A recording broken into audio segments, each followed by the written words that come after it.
Sunburn hot, burned my eyes, burned so hot I thought I'd died. Thought I died and gone to hell, looking for the water from a deeper well. I went to the river, but the river was dry. I fell on my knees and looked to the sky. Looked to the sky and the spring rain fell. Saw the water from a deeper well.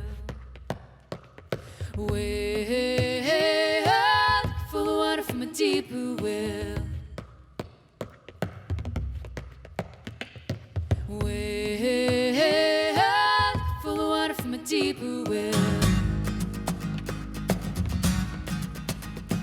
I was ready for love, I was ready for the money, ready for the blood and ready for the ready for the winning, ready for the bell, looking for the water from a deeper well. Found some love and I found some money, found that blood would drip from the honey, but I had a thirst that I could not quell, looking for the water from a deeper well.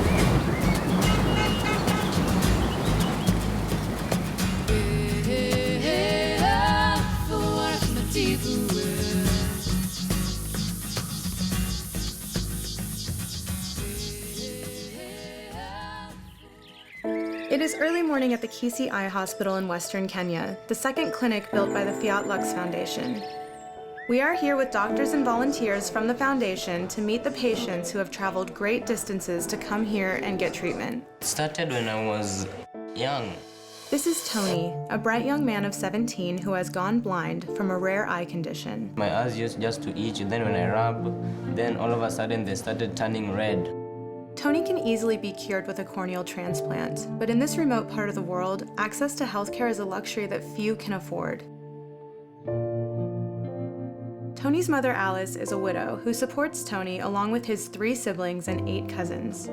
I gave birth to a very normal baby boy with eyesight, but he was losing sight. So I was wondering how I was going to make it with a blind boy now. When I read a book, it is difficult. The only thing I can see is when it is close to my face. And that has affected me much even in my studies. Tony's blindness has forced him to drop out of school, but after this final surgery, he has big plans for his future. When I got to the university, what I wanted to do was journalism, mass media, and communication. That's what my passion. Yeah. We also met Baraka, a 2-year-old girl born with glaucoma who needs surgery to stop the progression of the disease and save her eyesight. 3 months after her birth, we noticed there were the eyes were ashy. She's very playful, cheerful, and talkative.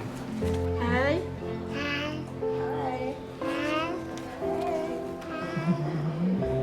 And then there was Catherine, an 80-year-old woman who had been blind with cataracts for 10 years. She came to one of the outreach clinics that the hospital had established in order to find patients in the nearby villages who would not otherwise be able to come in and get treatment. She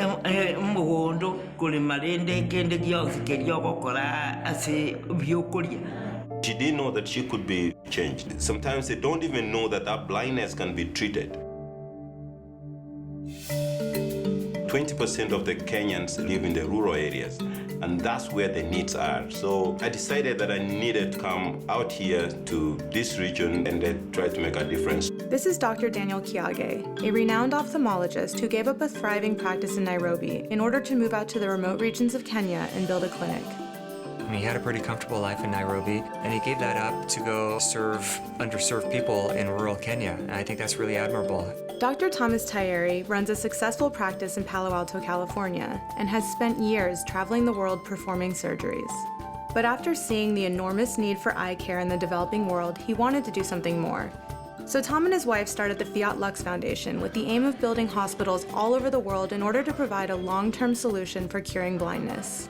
Wouldn't it be great if we did something a little bit more lasting, a little bit more permanent? Wouldn't it be great if we set up a hospital that worked year-round, week after week, and they saw patients all the time, even when I wasn't there? And I felt like we could make a much bigger impact that way. Living here in the U.S., in some sense, we've won the birth lottery. We have access to medical care that simply isn't available to practically anyone in the developing world. Jeff Rothschild is an entrepreneur and computer engineer who discovered after a routine eye test that he had glaucoma. His optometrist referred him to Dr. Tayeri, who decided that he needed surgery. No more than 2 or 3 weeks later, I had surgery and no longer have any risk of losing my eyesight. Struck by how easy it was to be treated for his glaucoma while millions of people around the world go blind from the exact same condition, Jeff got involved as a board member of Fiat Lux. Soon, he and Tom began to lay the groundwork for what would become the second clinic built by the nonprofit. And if I had lived in Africa, the odds are by now I'd be blind. You can't help but think about that scenario and say, well, what can you do to share that with others? When they heard Dr. Kiage's plan to build a clinic in Western Kenya, Tom and Jeff knew that they had found the perfect project for their foundation. 3 years later, the Kisii Eye Hospital was completed. It currently performs 5,000 surgeries per year. You know, my dream is to provide multiple projects like this in other parts of the world. And then I think we're starting to make a little bit of a dent in the problem of worldwide blindness.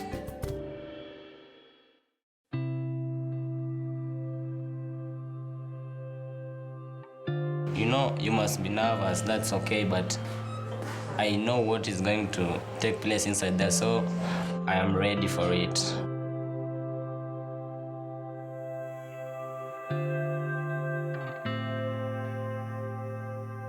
Is there any person that she's excited to see for the first time in 10 years?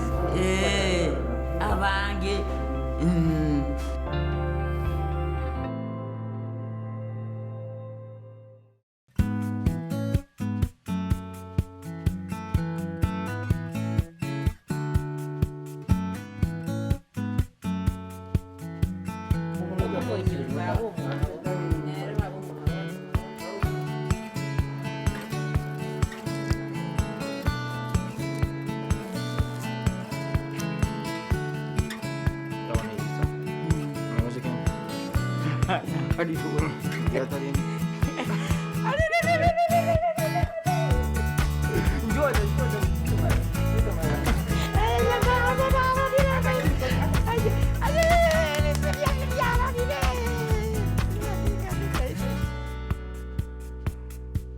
I'm very, very happy. I'm a happy mother to see the sight of my son back. So I think my baby will be well. I'm grateful for that. And I want her to be more educated and become even a doctor. Yeah, my wish would be he be a doctor like Dr. Kiage. Even though his wish is to be a journalist like you guys, eh? He'll spread the message to the whole world, starting from our village.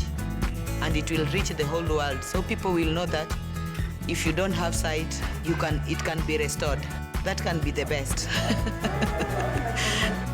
Really, it's an amazing thing that you can make such an improvement in a person's life. You can just transform a person's life with this crazy, incredible surgery that, you know, just takes a few minutes and costs so little. And, you know, what an impact you can have on somebody. I see it as a gift through the surgeries that I do, through the teaching that I do, through the work that our foundation does and supporting people like Dr. Kiage to, you know, give this gift to as many people as possible. I sort of see that as one of my callings in life.